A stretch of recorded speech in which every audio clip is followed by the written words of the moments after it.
이재명 변호사가 이재명 시장한테 한 번도 고맙고 평생 미안한 마음을 가지고 있다는 얘기를 한 번도 못했어요. 정말 큰 빚을 지고 사는 마음을 한 번도 열어놓지 못했어요.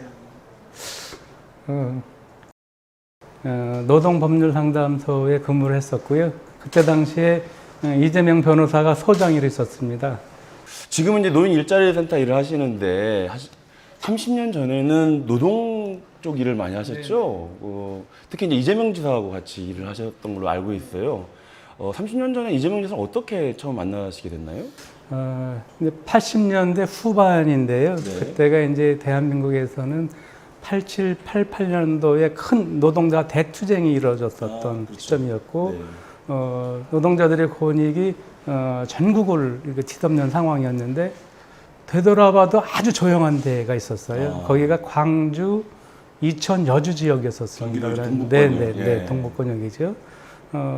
이제 새로운 공장들을 들어서고, 농민들은 또 생산을 통한 이익이 생계비에 못 미칠 정도의 이런 열악한 지역이었었어요, 사실은. 네. 그러다 보니까 농민과 노동자들의 권익이 많이 떨어져 있던 지역이었었습니다. 그래서 이 지역에서 나름대로 어떤 일을 하는 것이 내가 한 세상을 살 수 있겠냐라고 고민을 했었던 시점에서 지인께서 지인 소개를 만나셨어요? 네, 지인께서 아주 훌륭한 분을 소개를 한번 시켜주겠다고 네네. 그 지역의 보수성과 배타성이 워낙 커서 과연 어떤 분이 오실까 이렇게 기대를 했었는데 아주 그 동안인 한 분이 오셨어요. 네. 그래서 저분이 누구를 모시고 왔나 보다 이렇게 생각을 했었어요. 그분을 소개받는 게 아니고. 네. 그러더니 그날 인사만 하고 아무 말씀 없이 돌아가시는 거예요. 네. 두 번째도 그렇게 가시고 그런데 같이 소개시켜준 분이 묻지는 말라는 거예요. 물어보면 다칠 수 있으니 묻지 말라는 거예요. 그래서 그러더니 어느 날 이제 나타나더니 나의 진로를 어떻게 해야 될지 고민이 돼서 오게 됐다. 그래서 무슨 말씀이냐고 했더니 내 성적을 봤을 때는 판검사가 가능할 수도 있으나 네. 이 지역에 낙후된 이런 지역과 노동자와 농민의 삶을 보고 더 이상 나 편한 데를 갈 수가 없다. 여러분들을 같이 하겠다라고 말씀을 주시더라고요, 네. 사실. 그래서 처음에는 그렇게 처음에는 얘기를 다들 하시지만 그 분위기에 하면 며칠이나 갈까 이렇게 생각을 했어요, 사실은. 그러더니 한 2주 후 되더니 일정을 한번 잡아보시죠, 상담 일정을. 네. 그렇게 해서 이 지사를 이제 만나게 됐습니다. 노동자들이나 네네. 국민들 네네. 법률 지원이 필요한 분들을 네네. 상담을 좀 네네. 소개시켜 달라라고 네네. 찾아오신 거군요. 네네. 그럼 그 전까지만 해도 그 광주, 이천, 여주 이쪽 지역에서는 그런 식으로 노동자들과 농민들의 인권을 위한 활동을 하시는 법률가들이 없었을 때였나요? 그렇죠. 그때 다른 인근의 수원이나 성남은 네.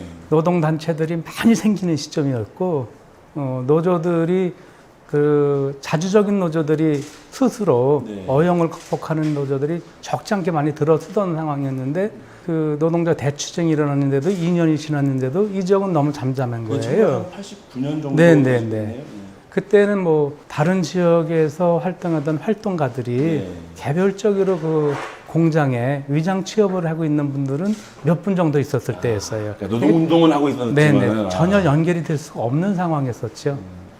네트워크 없이 그냥 네네. 개별적으로 노동운동을 하시는 네네. 활동가들 계셨지만은 네네. 노동자들 전체적인 네. 어떤 인권이나 이런 것들을 지원해주고 네. 이렇게 해주는 시민단체도 없었고 네네. 노동단체도 없었고 지금 말씀들을 들으면 그 사실과 다르다고 얘기하거나 안 믿을 수도 있겠지만 네네. 그때 분위기에서는 너무나 당연했었던 이런 시점이었었어요. 그러다 보니까 정말 많은 노동자들이 울 뿐이 있고 그런 억울해도 어떻게 하소연할 수 있는 데가 없었던 거죠. 그런 노동자들, 농민들이 뭔가 부당한 처우를 당하거나 또는 그 피해를 받았을 때 그것을 뭔가 본인이 혼자 해결하기는 쉽지 않은 거잖아요. 그래서 아마 이재명 지사가 그들을 상담하러 오겠다고 했을 땐 굉장히 좀 또 지역에서 반가웠을 것 같기도 한데요. 이제 반가움도 있지만 두려움이 사실 더 컸었어요. 이재명 변호사가 이미 노동자 변호사라고 하는 게 어떻게 알려졌어요. 간판을 달기도 전에 낯선 분들이 자주 들어와요. 넥타이를 매거나 번듯한 사람들이 들어오는데 이분들이 뭘 물어보러 하는데 뭘 물어보러 온 것 같지는 않아요. 예, 물어보지도 않고 왔다 네. 갔다 하면서 네, 네. 양복 입은 사람들이. 나중에 보니까 이분들이 정보 경찰들하고 또 노무 관리 하시던 분들, 그때 당시만 해도 그 두 기관들이 경찰이라든지 그다음에 노정계라든지 이분들이 노동자들의 권익을 충실하게 또 공정하게 처리한다고 보는 사람이 그렇게 많지 않았던 시절이에요. 그렇죠. 그러다 보니까 이제 좋은 일 한다고 문을 열긴 했는데 그런 우리다가 설마 그렇겠냐라고 해서 못 모르는 분들이 이제 들어오기 시작을 해요. 네. 처음에 이제 노동자들이 한두 번 오시더니 야 이거 정말 진짜 노동자를 위한 사람들이 온 것 같다. 근데 이게 소문이 나면서 저녁이면 노동자들로 사무실 항상 가득 찼어요. 사실은 탄압에 그 눈초리 따가운 게 있는데 불구하고 이렇게 들어오는 거는 이분들의 그 요구와 분노는 이미 머리끝까지 차 있는 상황이구나.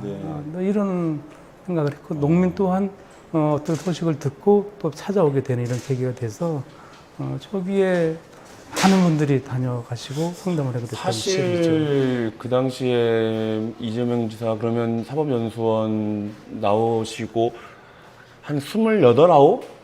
되게 굉장히 젊은 변호사.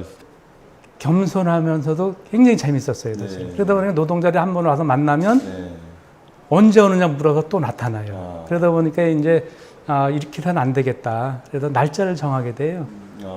수요일 날은 12시 넘어서. 또 지금은 토요일 날 우리가 쉬지만 그때는 토요일 날 쉬지는 않았는데 법원은 재판이 없었나 봐요. 그래서 연수원도 마찬가지고. 그래서 토요일 날은 아침 일찍 내려오세요. 버스를 타시고.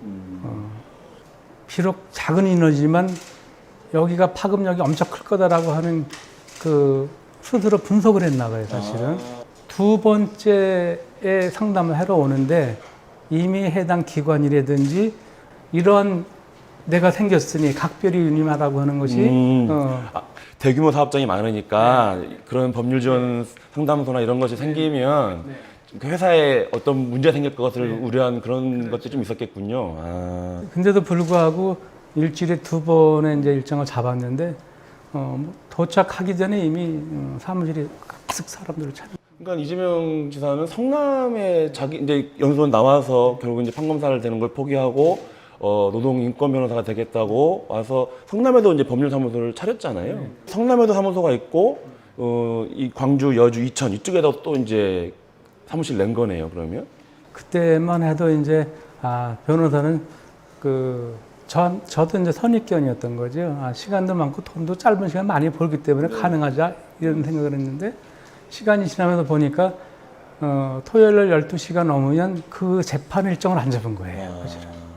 재판 일정을 아예 안 잡고 내려오시고 그다음에 돈을 벌려면 재판을 해야 돼. 그렇죠. 재판을 해서 돈 버는 일을 안 하고. 그래서 저도 참 의아했어요. 무슨 꽁꽁이 속이 있나. 토요일 날은 쉬어야 되는데 아침 일찍 내려와요. 그래도 이렇게 희생을 해야 되는 게 뭔가 뭐 있지 않나? 이런 생각을 의심을 안 할 수가 없는 건데 다른 사람은 오죽했겠어요, 사실은. 그래서 이제 점차 하나하나 알아가면서 이분이 가지고 있는 우리 사회 이런 노동자와 농민에 대한 사랑에 대한 열정이 진정성이 있다라고 하는 걸 느끼게 돼요. 그러면 사무실은 처음에 이제 이천에 열었다고 제가 들은 것 같은데요. 이천 뭐 어디였나요, 거기가? 지금도 그 건물이 있을까요? 어떻게 30년 전이라서. 거기가 이제 이천에 보면 이제 창전 파출소라고 있었어요. 네. 거기서 맞은편 건물인데 바로 파출소 앞에다가 바로 지하에 썼어요. 그래서 저 출근해가지고 이렇게 내려다보면 누가 다 내려가는 게 다 보여요. 그래서 이제 거기를 잡은 이유가 이제 하나는 장소 잡기가 굉장히 어려웠어요. 장소 잡기가 어려워서 노동자가 들어가니까 가는 데마다 다 그런 거 못 든다고 해서 다 거절을 받아요. 어쨌든 노동자부터 그 건물주들이 부담을 느껴서 입주를 못하게 했다는 말씀이시죠? 그때 당시에 노동자를 붙이면 지금의 이제 뭐 경기도에서 조례를 통해서 노동자라고 하는 그렇죠. 걸 사용할 수 있는 조례까지도 만들긴 했지만, 근로자에서 노동자 네네. 그렇죠. 네. 그러니까 그런 상황에서 그 한 분이 네.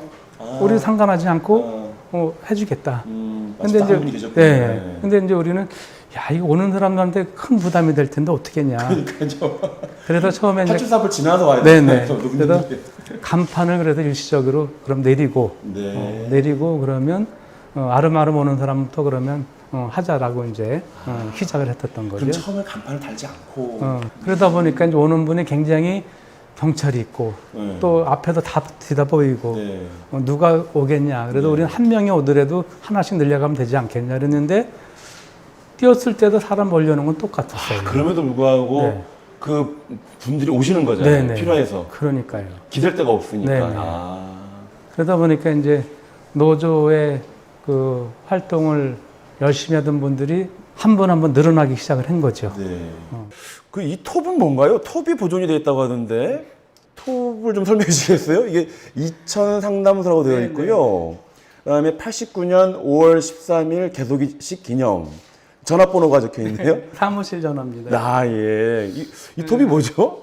그래서 이제 보통 개소식 기념에 톱을 만들지는 않아요. 그렇죠. 네. 이때 이제 이거를 지금까지 가지고 있었던 게 저도 왠지는 모르겠는데 찾아보니까 있어요. 근데 네. 이게 한 50평 되는 통 사무실이었었어요. 아 50평. 네. 근데 통 사무실이었는데 네네. 교육 공간도 필요하고 그다음에 상담 공간도 필요하고 네.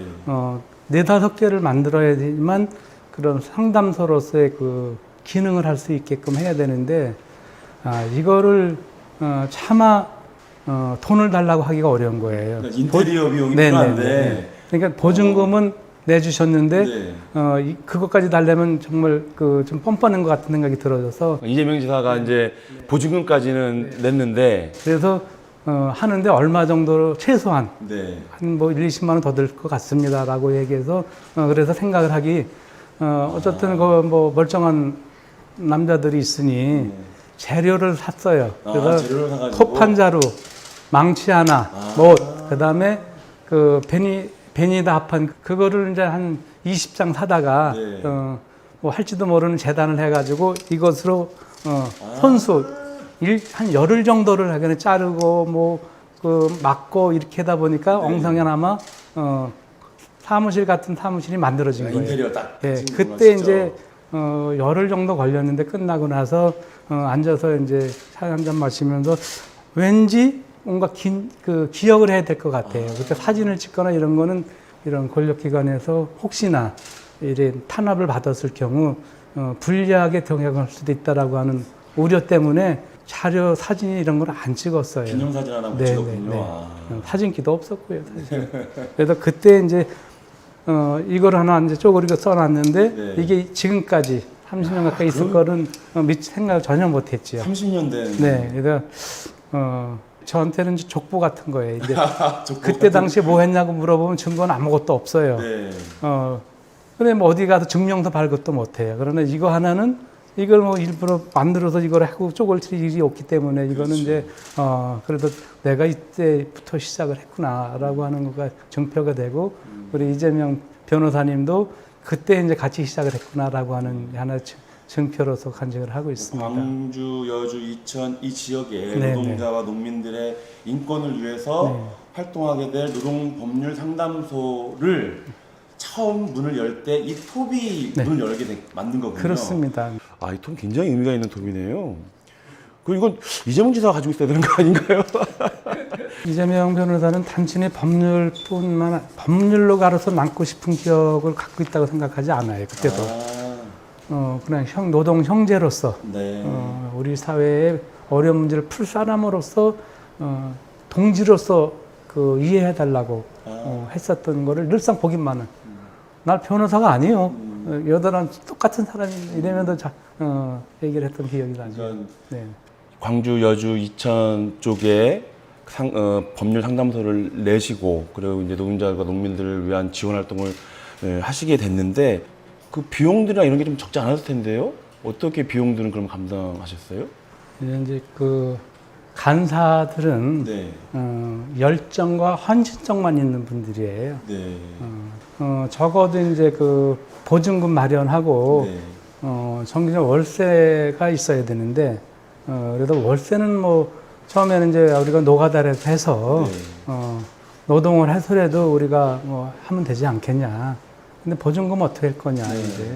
근데 이제 보증금이 마련을 이제 고민을 했었어요. 그러더니 이 이재명 변호사가 걱정이 마십시오. 제가 알아보겠습니다. 제 뭐 지인들이 있습니다. 이제. 네.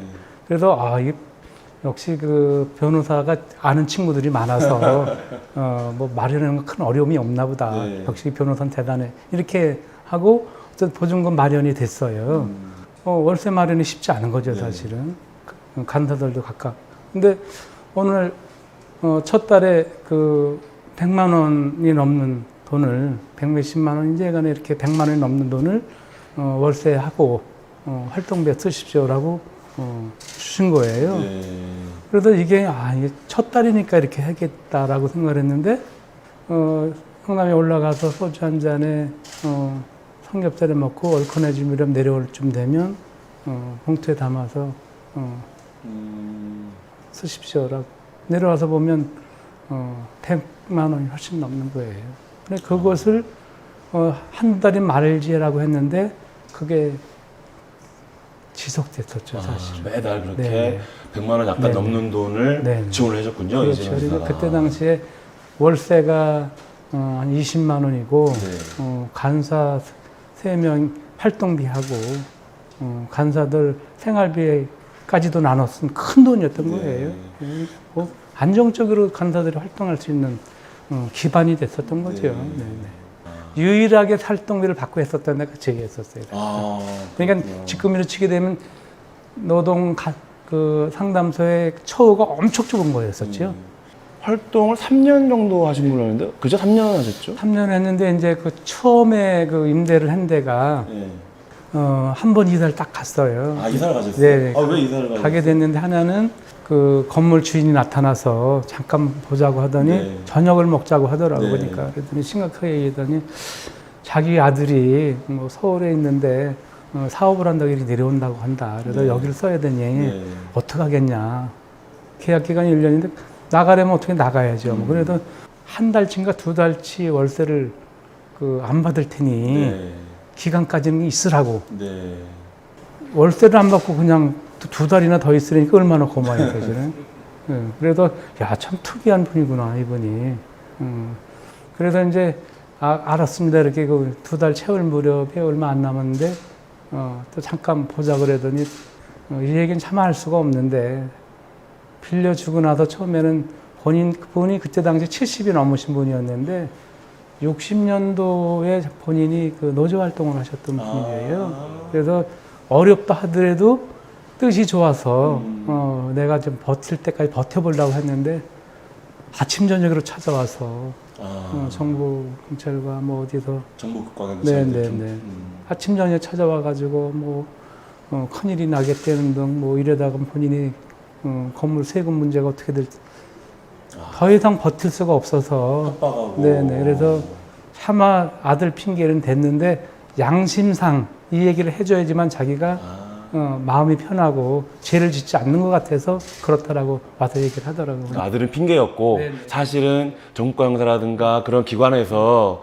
계속 와가지고 건물주에게 겁을 주는 거죠. 그러니까 이미 거기 얻기 전에 4-5군데를 갔는데 다 퇴짜를 맞았어요, 사실은. 그래서 어렵게 찾았는데 네, 그냥 1년만 있어도 너무 고마웠었던 것 때문에. 그다음에 가게 된 게 이제 이천에 분수대 로타리라고 지금도 있을 거예요. 분수대 로타리. 네네. 이천에서 가장 높은 건물이었었어요, 거기가. 네. 5층 건물인가 그랬었는데 거기에 4층이 비어 있었던 거예요. 그래서 네. 그때도 다르게 그냥 그 비슷하게 뭐 거짓말 아닌 거짓말을 시키고 계약을 했어요. 거짓말을 하면 네네. 뭐 노동 노동 상담소 이런 게 아니고 뭔가 좋은 일 하는 거다, 네. 봉사하려고 네. 하는 거다 이렇게 해가지고 그렇게 해서 계약 그 보증금이 이제 지하 있을 때보다 많이 올라가요. 한 뭐 1,500만 이상 더 올라가게 되는데 이재명 변호사가 또 마련을 해줬어요. 그래서 그 정말 지상에 지하에서 살다가 지상으로 올라가는 게 뭐 세상 부러울 게 없는 거예요. 이제 거기서부터는 거기서 이제 많은 활동들을 하기 시작을 해요. 근데 이제 그 후 그러고 나서 2013년도가 이제 이재명 변호사님이 시장이 돼서 재선하는 콘서트에 간 거예요. 콘서트장에 갔는데 거기서 정말 부끄러우면서도 또 이재명 변호사를 다시 한번 크게 감동받는 일이 있었어요. 북콘서트를 하고 인사 말씀을 하는데 본인이 그 사법연수원을 수료하고 판사 검사를 고민하다가 변호사를 내게 됐는데 내게 된 비용 마련을 얘기하는 거예요. 그 성남 13년이 지난 그렇죠. 뒤에 예. 구시청 지금 현재 거기가 무슨 태평동인가요? 거기 앞에 옛날에 성남시청이 있었어요. 네. 시청 그 대로변 맞은편에 2층인가 사무실을 내셨었는데 그때 그 비용이 그때 비용 마련을 첫 번째는 2천만 원 보증금이었는데 본인의 성남에 있는 본인의 변호사 네네, 사무실 예. 계신 돈이 거죠? 한 푼 없어가지고 네, 변호사 사무실 낼 때 1,000만 원은 조영라 변호사 가서 사정 얘기를 하니 1,000만 원을 선뜻 주더라는 거예요. 근데 자기 마음에 드는 게 2천만 원인데 그래서 고민에다가 찾아간 게 본인이 검정고시 출신인데 검정고시 학원 원장님한테 찾아갔대요. 학원 원장은 거의 자식만큼 많이 사랑했다고 하더라고 보니까요. 이것저것 따지지 않고 1,000만 원을 바로 그 자리에 주더라는 거예요. 그 돈 2천만 원을 가지고 변호사 사무실을 냈다는 거예요. 다 돈을 빌려가지고. 네네. 근데 그 바로 직전에 우리 사무실에 2천만 원 보증금은 자기 돈을 갖다 준 거예요, 이게. 사실은. 자기는 자기 있는 돈을 우리한테 노동상담소에다가 보증금을 내놓고 정작 자기는 남한테 돈 꾸는 게 사실 쉬운 일이 아니에요. 예나 지금이나. 얘기하기도 어려워. 이재명 변호사의 그 체면으로 봤을 때는 남한테 10원도 꿔본 사람이 아닐 거라고 보니까. 근데 그때 당시에 절박한 마음으로 돈을 꿔달라고 두 사람한테 얘기한 거는 정말 쉬운 일이 아니었다고 생각을 해요. 그러니까 광주 여주 이천의 노동과 농민을 위해서 모든 돈을 갖다가 보증금을 내놓고 정작 자기 사무실은 남한테 정말 어려운 돈을 꾸어도 이렇게 냈다는 얘기를 들어보니까 전 그 얘기를 그냥 처음 들은 거예요. 그러니까 90년도에 그 사무실 낼 때 모르셨는데 전혀 몰랐고 13년이 지난 한 뒤에 번도 얘기를 한 적도 뒤에야 없고 그 얘기를 들으신 거예요. 도저히 그 얘기를 듣고 저하고 이제 그 간사 한 명 이민정이라고 하는 친구가 있는데 같이 옆에 활동하셨던? 있다가 앉아 있을 수가 없는 거예요. 복받치고 미안하고. 그래서 끝날 때까지 바깥에서 기다렸어요. 바깥 기다렸는데 나 끝나고 이제 그때는 이제 이재명 시장이 된 거죠. 거기서 인사만 하고 헤어졌어요, 사실은. 근데 지금도 오늘 이렇게 기회가 저한테 왔는데 그 고마운 얘기를 이재명 변호사, 이재명 시장한테 한 번도 고맙고 평생 미안한 마음을 가지고 있다는 얘기를 한 번도 못했어요. 정말 큰 빚을 지고 사는 마음을 한 번도 열어놓지 못했어요. 오늘 이 자리를 빌어서 우리 광주 여주 이천의 노동자 농민을 위한 공간을 마련해 주시고 자기가 큰 선행을 하고도 단 한 번도 얘기하지 않는 것을 십수년이 지나서 알았고 또 저 또한 그거를 고맙다고 얘기할 기회가 없었어요, 사실은. 그래서 오늘 이 자리를 빌어서 저뿐만 아니고 그 같이 했었던 또 그때 당시에 그 미랄이 지금 많이 성장을 했어요. 그분들은 크게 감사하고 또 고맙게 생각하고 있다고 하는 또 이런 감사와 죄송함을 오늘 또 전해드릴 말씀 드리네요. 그 말씀을 2013년도에 사실을 알게 됐는데 이후에 이재명 지사에게 한 번도 얘기 못 하신 거예요? 한 번도 할 기회가 없었어요. 기회가 없었구나. 너무 미안하고 고맙죠, 사실은. 그러니까 최근 들어서 지사님이 많이 힘들어 하시는 게 가끔 보여질 때마다 이런 분이 아니신데 그 열정과 헌신과 그런 시민을 사랑하는 그 깊은 셈이 있는 분이 매도됐을 때 저는 알지 사실은. 그러니까 지금도 고맙고 나는 너무 감사하게 생각해요. 네. 이재명 지사는 왜 이렇게 노동자 문제에 이렇게 천착을 하셨을까요? 그때 혹시 뭐 그런 걸 말씀하시는 계기는 없었나요?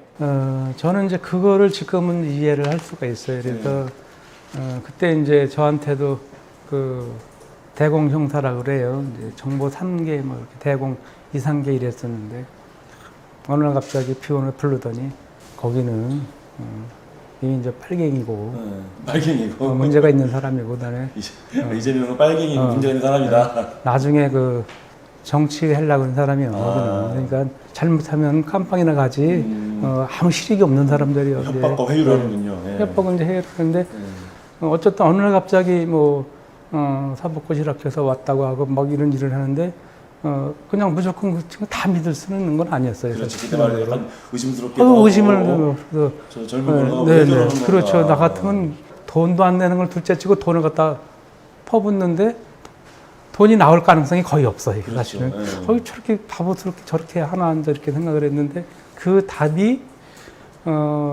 처음에 3개월인가 4개월을 이제 활동하다 보니까 노동자들 수가 늘어났어요. 같이 이제 활동하시게 되는 농민들 수가 늘어나고 그래서 어느 날 이제 이재명 변호사님이 언제 같이 1박 2일을 지낼 수 있도록 한번 시간 좀 한번 봐달라. 농민이나 이제 노동자들한테 먹고서 하룻밤 자는 거래. 이제 이렇게 해서 우리 변호사님도 같이 오신다는데 잘지는 몰라. 이제 이렇게 해서 모으다 보니까 20명이 모였어요. 근데 그 모임을 본인이 이제 리더를 해가더라고 보니까. 그러더니 이제 소주 한 잔씩 딱 돌리고 한 몇 잔 돌리더라고 보니까요. 돌리더니 우리가 더 친해지고 믿을 수 있게 해서는 서로 그 뭔가 통하는 게 있어야 되지 않겠냐. 이러면서 그럼 내가 먼저 얘기를 하겠다. 이제 그때 이제 굉장히 감동을 받게 돼요, 사실은. 이재명 변호사가 자기는 학교에 문턱도 못 가봤다. 초등학교 졸업하고 공장을 가서 일을 하다 보니 중학교 나온 형은 시급을 10원인가 20원을 더 주더라. 그래서 10원, 20원을 더 받으려고 자기는 검정고시 학원을 등록을 하게 됐다. 또 중학교 졸업에 그러다 보니까 고등학교 나온 형은 또 몇십 원을 더 주더라는 거예요. 그래, 고등학교 하고 그 이제 공장에서 매맞던 얘기, 등등 얘기하면서 이제 벌써 그때는 소주가 몇 잔 들어갔을 때였어요. 나머지는 제가 노래 하나 하고 하겠습니다라고 하는 거예요. 얘기하다가 자기 노래는 무슨 생뚱맞게 노래 잘할 것 같지도 않은데, 그러더니 이제 숙연하게 자기 일어나더니, 이제 개괄적인 얘기를 하잖아요. 그때 잘린 손가락이라고 하는 노래라는 거예요. 저도 이제 단을 못 오이는데 한두 소절은 지금도 기억이 나요, 사실은. 잘린 손가락 바라보면서 소주 한 잔 마시던 날 덜컥덜컥 기계 소리 귓가에 맴돌 때 흘리는 거예요, 이건. 그러면 이제 저는 공장에서 이미 이렇게 됐습니다.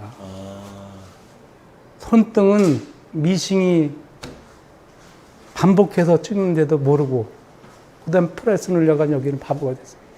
근데 언론에는 미싱에 찍혀서 여기에 몇 분간 찍혀가지고 구멍이 뻥 났다는 거는 얘기를 한 번도 하는 건 못 봤어요. 그때 얘기를 했는데 그때만 해도 흔적이 있었어요. 근데 지금 다 맡겨졌을 것 같아. 이게 여기는 이제 영원히 이제 다친 것만 네네 이것만 네. 울음 바다가 된 거예요. 이재명 이사가 그 노래를 부르면서 자기 그러면서 다친 얘기를 하니까 모든 팔을 그러고 나니까 그 다음부터 노동자들이 사연 없는 어디 있어요. 어머니가 3번째 내 빼고 아버지가 패고 공장 초등학교 나와서 나오지도 못하고 아픈 얘기를 얘기하는 것은 다 금기로 돼 있었잖아요. 그렇죠. 부끄러운 거로 돼 있었고 그렇게 얘기하면 무시당한다고 하는 사회적 분위기가 있었던 거예요. 네. 그랬을 때 가슴을 열어놓고 진심의 얘기를 하는 거예요. 그 시간이 밤을 샌 거예요. 네. 밤을 샌 거예요. 아침에 밤을 샜는데 눈이 퉁퉁 보여. 이야기하느라고. 퉁퉁 붓고 자기 가슴 속에 이 얘기를 어디 가서 해본 적이 없는데 이재명 지사라고 하는 사람이 뭐 의식화 시켜가지고 뭐가 크게 잘못하는 사람 만들 줄 알았는데 자기의 이런 뜨거운 눈물과 가슴을 보이면서 자기들도 그렇게 살아온 것이 부끄럽지 않다라고 하는 것을 큰 공감대가 어느새 다 형제가 된 거예요. 형제 동지가 된 거예요. 그분들이 초기에 왔던 분들이 마지막까지도 대다수가 다 나왔어요. 네. 근데 그 후를 뭐 저 또한 그런 걸 겪어보지 못했지만 사람의 마음을 여는 게 아니라 본인이 먼저 열어주면서 믿음을 줬었던 그게 단순히 형식적인 게 아니고 진심이었다고 하는 것이 지금도 아는 분들은 다 알아요, 사실은.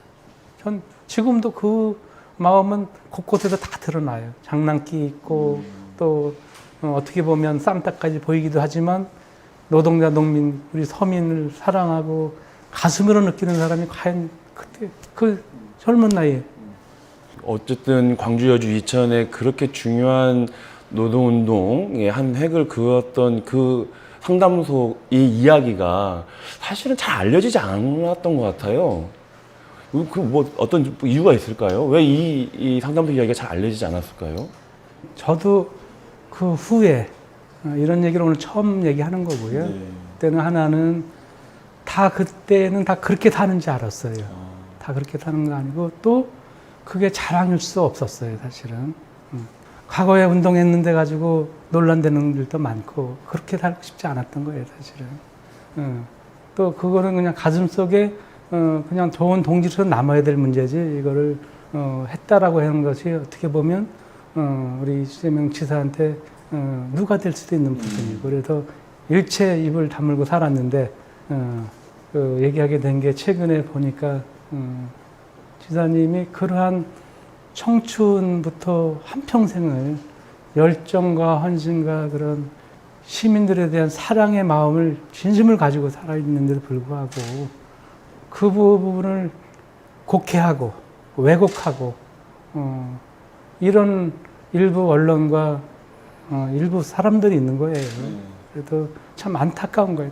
그래서 이게 뭐 도움이 될 거라 생각을 하지 않지만 적어도 한평생을 때에 따라서는 같이 한 심장 속에 사는 사람이고 또 한편으로는 떨어져도 지켜봤던 사람으로서 이재명이라고 하는 사람의 진심의 마음을 비춰줌으로 인해서 그렇게 다르게 생각하는 사람들한테 조금이라도 바로 잡거나 이해하는데 도움이 되지 않을까 싶어서 오랜 지난 얘기지만 하게 됐어요, 사실은.